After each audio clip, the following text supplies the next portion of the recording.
Because Mnuchin and Powell met today, and there was more conversation of stimulus on the way, whether it happens this month or after Biden takes over. So it's never going to be a question of if there will be stimulus. It's only going to be a question of how much.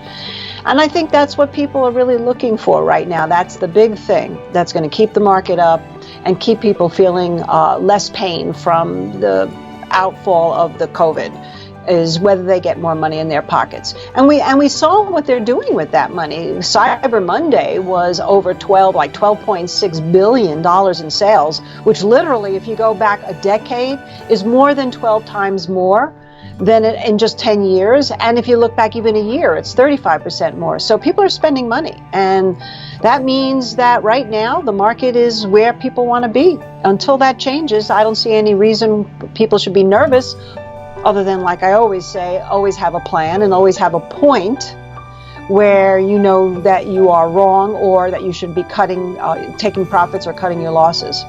Well, that's going to happen. The big tech had been lagging, and it's still basically sideways, even though NASDAQ is up. It's up on some of the other stocks that are in its basket, Moderna, of course, being one with the vaccine news. That's carrying a lot of the NASDAQ right now.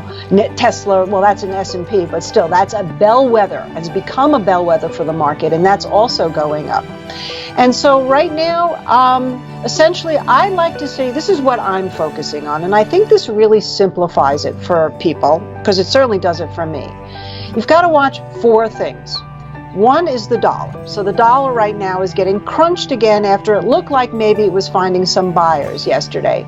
Number two is you have to watch the long bonds, and the bonds have actually gone down as yields have risen, which is interesting, even though we have mortgage rates very low. And number 3 and 4 are the corporate grade bonds and the junk bonds. And that's been the Fed's playground all year. And yesterday you had the high grade bonds going up big. Today they've actually reversed. Junk bonds are down a little bit.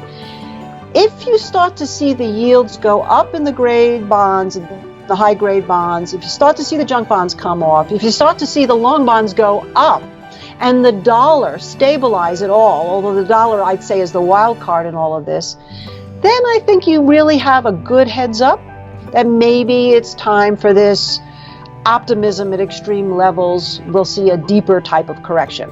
But the forecast for 2021 is still quite excellent unless something unforeseen happens. So at this point, you have economists preparing for an up year in the market and anticipating that when we see a new administration, that we will see, again, continued not only stimulus, but with Janet Yellen as Treasury Secretary, a more dovish stance from the Fed, who's already said they're going to keep rates at zero like forever, basically, because they're looking at the economy. They're not looking at the market. And there is this disconnect. But I would really be cautious about saying anything is going to go on for a long period of time, because we have these bubbles that are around us. One bubble, besides the fact that we should be looking at the dollar and the bonds, as I mentioned, and then also the high-grade bonds and the junk bonds, is looking at the inflation numbers, and not through the eyes of oil, which is the basic metric, but really through the food prices, which have risen tremendously over the last 3 months. And if production remains low, as supply remains low and demand remains high, if we have any kind of weather issues, climate issues, then I think we'll see a food-driven inflation, and that could put a kibosh on the market too. So you just have to trade this with the classic wall of worry. Long till you're wrong. However, don't buy things that are extended. Make sure you know what your risk is, and start looking for things that could emerge as a result of these factors. For example, I know you wanted to ask me about gold. That might be something we should be looking at. Well, when I did some research on it, I found a couple of interesting reasons why there are M&As, and I think that starts with a basic fundamental knowledge of that. So some companies do it because they want to secure supply chains. Others do it because they want to diversify geographically. They may want to acquire a certain capability or bolster revenues or cut costs. So I think it's important to understand why the merger and acquisition is happening first and foremost. Number two is if it's sort of a one-off, it's riskier.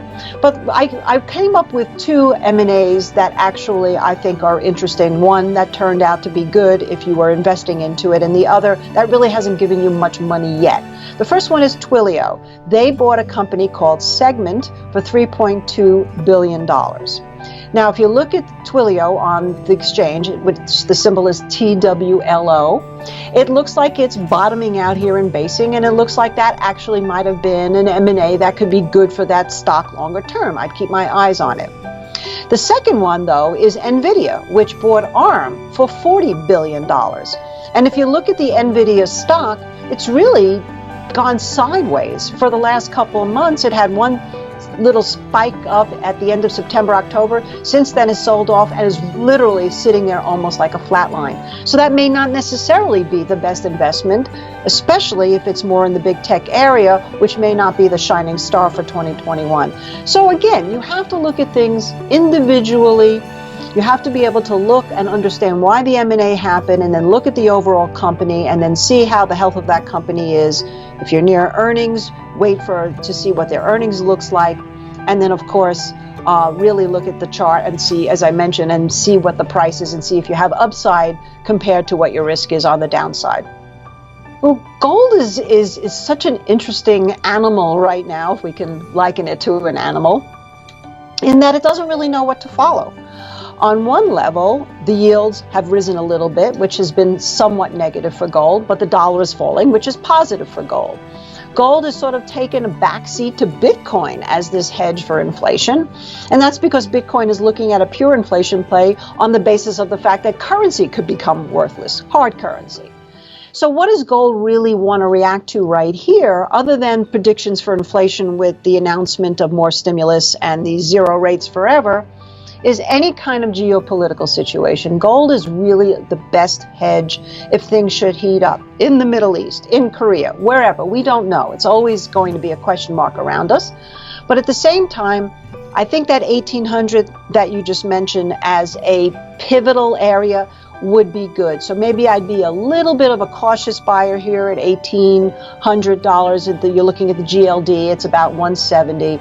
But I'd get out real quick if it starts to fail, and I would not sit around because it means it's not ready. With that said, if it does hold here, it's going to have resistance on the way up. 1850 going to be the next big resistance. That's where it was holding as a base until it broke down. So your base becomes resistance.